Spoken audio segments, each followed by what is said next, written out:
Olá, investidor. Eu sou o Cláudio Ferraz, economista-chefe do BTG Pactual. A gente hoje continua o debate, enfim, as discussões sobre a reforma da Previdência. É um tema muito relevante, crucial para o país, em particular na agenda congressual desse ano. Eu tenho o prazer de receber o ex-ministro Antônio Embaçaí, larga experiência no Legislativo e no Executivo, prefeito, governador, líder de governo, líder do PSDB, ex-ministro. Eu queria começar uma conversa focando um pouquinho na sua percepção sobre as chances da reforma, né? É um tema que parece estar crescendo de evidência, né? Hoje mesmo divulgamos nossa pesquisa a respeito da percepção entre congressistas da reforma. Parece ter um apoio crescente. Queria a sua opinião sobre as chances da reforma, como é que o senhor vê e qual a importância de temas como a comunicação, por exemplo, para avançar nesse tema que é crucial, como eu disse, para a agenda congressual desse ano. Olha, Cláudio, obrigado por me convidar. Na verdade, eu acho que as chances são enormes. Praticamente a vida do Brasil, e as pessoas, os próprios congressistas percebem isso. Haja visto até o resultado da pesquisa que foi apresentado, mostra com muita clareza assim, a maioria esmagadora dos parlamentares, tanto deputados quanto senadores, né, inclusive de oposição, de partidos que fazem oposição hoje ao presidente Bolsonaro, consciente de que tem que votar a reforma da Previdência. Agora existe uma distância entre essa convicção, essa percepção e a votação propriamente dita. Então, a parte que tem que se fazer um trabalho de convicção, de convencimento, de explicação para os brasileiros. É um tema árido do ponto de vista da sensibilidade, até porque cada um brasileiro vai passar por essa situação, se não tem um familiar, tem uma pessoa que está ali próxima a ele, que está comentando, que vai ser atingido, que tem que explicar melhor. Então, acho fundamental que não apenas o governo, mas que a sociedade organizada como um todo, a mídia, a imprensa mais ampla possível, possa esclarecer para a população o que é que significa a relevância de aprovar a Previdência para o Brasil. Então, está tudo assim num ambiente muito bom. A minha confiança, pelo que eu experimentei ao longo da vida, e você foi generoso ao me apresentar, é de que nós vamos conseguir a aprovação da Previdência. Eu não sei ainda o alcance dela, do ponto de vista de impacto fiscal, até porque ela não foi ainda apresentada e também a própria dinâmica no Congresso é que vai formatando a decisão final. Mas eu acho que realmente as possibilidades são extraordinárias. O melhor momento que eu vi é esse. Eu acredito que nesse início de governo, o governo como um todo, o presidente pessoalmente, o presidente Bolsonaro pessoalmente, haverá de se empenhar para que ela seja aprovada o quanto antes.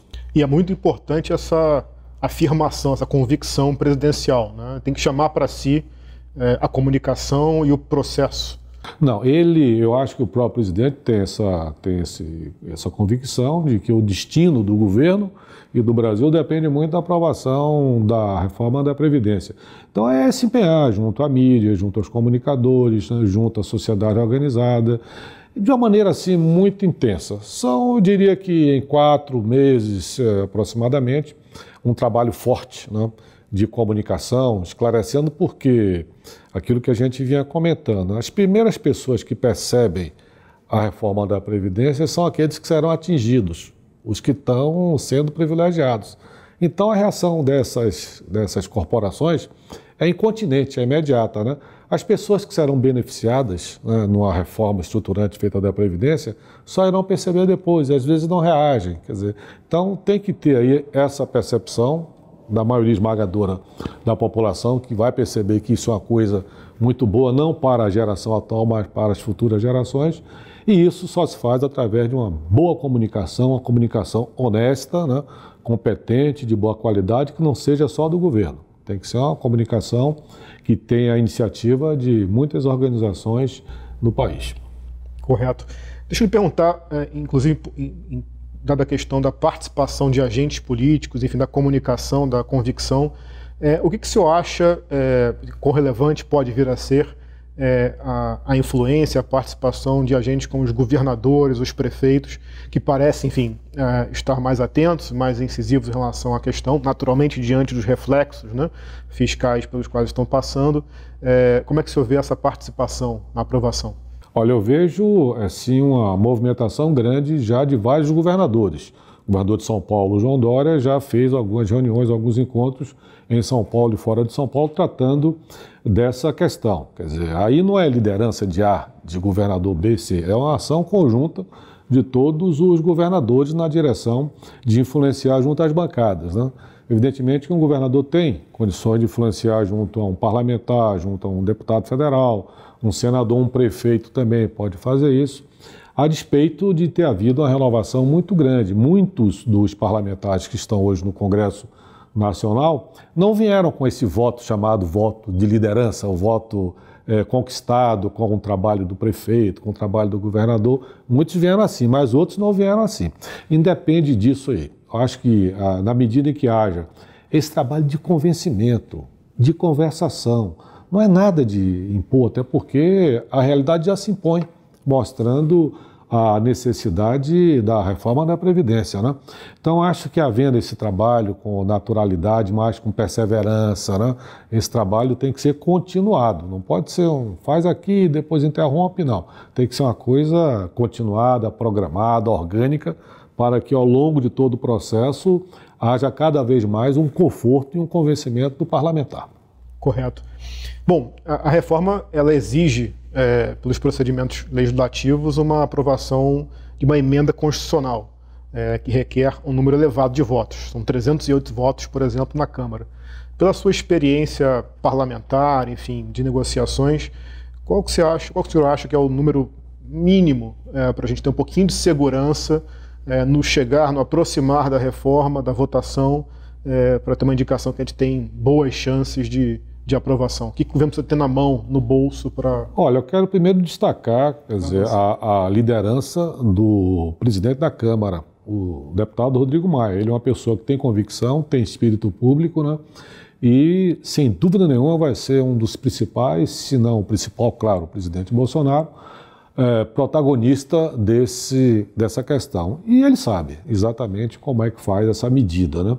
Mas se são 308 deputados para se votar uma emenda à Constituição, eu diria que seria assim, adequado ter pelo menos uns 320 parlamentares para você levar ao plenário, né? Você não pode levar uma proposta dessa ao plenário com um nível de insegurança, com a perspectiva negativa. Então, acho que na hora que tiver um número feito esse, 315, 320 ou um pouquinho mais, aí certamente vai ser levado ao plenário e o Rodrigo Maia saberá fazer essa avaliação como ninguém, até porque no dia da votação pode acontecer um impedimento de um parlamentar, uma viagem inesperada, uma doença de uma família, um próprio parlamentar pode estar impedido por um motivo ou outro. Então acho que para ter realmente uma segurança, mas se passar dos 308, 310, aí sobe com mais facilidade. Agora é importante, Cláudio, que o deputado que vai votar, ele saiba que o voto dele será um voto vencedor.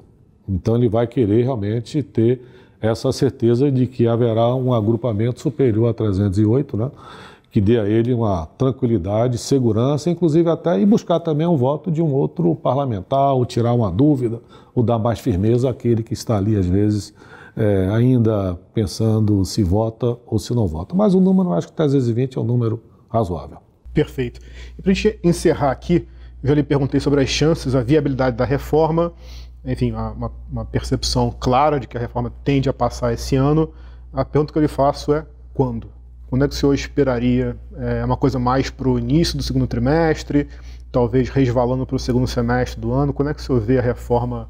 É uma avaliação, eu diria assim, mais do ponto de vista regimental. A partir do momento em que o governo apresentar a proposta, eu acredito que vai apresentar agora nesse mês de março, não pode passar agora, teria que ser agora, né? Então aí você tem prazos regimentais, na CCJ, na Comissão de Constituição e Justiça, tem que ser admitida a questão da constitucionalidade, depois tem que formar uma comissão mista, aí o presidente vai solicitar os líderes partidários que indiquem deputados, aí você tem sessões que terão que ser contadas, né? É um procedimento regimental que tem que ser rigorosamente observado, até porque não dará margem no futuro a qualquer questionamento no âmbito do judiciário, que isso pode até acontecer e certamente aconteceria, né? Então tem que cumprir todo esse ritual. Acho que o empenho do governo, o empenho dos líderes partidários é exatamente fazer com que não se perca uma sessão sequer, ali sempre mantendo os prazos, enfim, porque o tempo tem que ser também um elemento que tem que ser considerado nesse processo. Então, acho que, quer dizer, lá para o mês de junho, se tudo correr bem, estaria sendo aprovado. Agora é importante também que haja uma articulação com o Senado. Correto. Porque aprovada na Câmara, ela vai para o Senado. E se houver uma modificação? Ela voltaria para a Câmara. Significaria um retrabalho e uma dificuldade maior, forças que vão se reunir, resistir. Então, na medida em que o Senado possa também, sem tirar a prerrogativa revisora do Senado, porque o Senado da República tem um trabalho de moderação, de convencimento, de organização, mas nada que impeça, nada impede, até porque o presidente do Senado, assim como o presidente da Câmara, o Davi Alcolumbre, também tem esse mesmo perfil de convencimento, de trabalho, tá certo? E de entendimento. E de entendimento. Então, fazendo um trabalho ali com todo respeito, todo cuidado, prestigiando sempre o Senado, né? Eu acho que pode, ao tempo em que aprovar a matéria na Câmara, já ter também dentro do Senado, sem tirar, isso é o que eu quero deixar claro, sem tirar a prerrogativa do senador, enfim, porque ele pode fazer uma emenda, pode fazer uma alteração ainda dentro da Câmara. Acho que eu estou sendo claro. Para evitar que, ao chegar no Senado, tenha alguma modificação, tenha que retornar para a Câmara, aí fica um trabalho mais difícil. Correto. Bom, Edmilson Massaí, muito obrigado pela sua participação, sua disponibilidade em relação ao tema, de amplo conhecimento dos procedimentos congressuais e da experiência em relação, inclusive, ao tema nos últimos anos. A gente espera, portanto, continuar colaborando para as informações e o conhecimento e a importância de aprovação da reforma nesse ano no Congresso. Muito obrigado. Não, é importante também, só para concluir, Cláudio, é importante que não é só a compreensão de que a Previdência é deficitária, que tem um grande rombo fiscal, que tem uma dificuldade muito grande.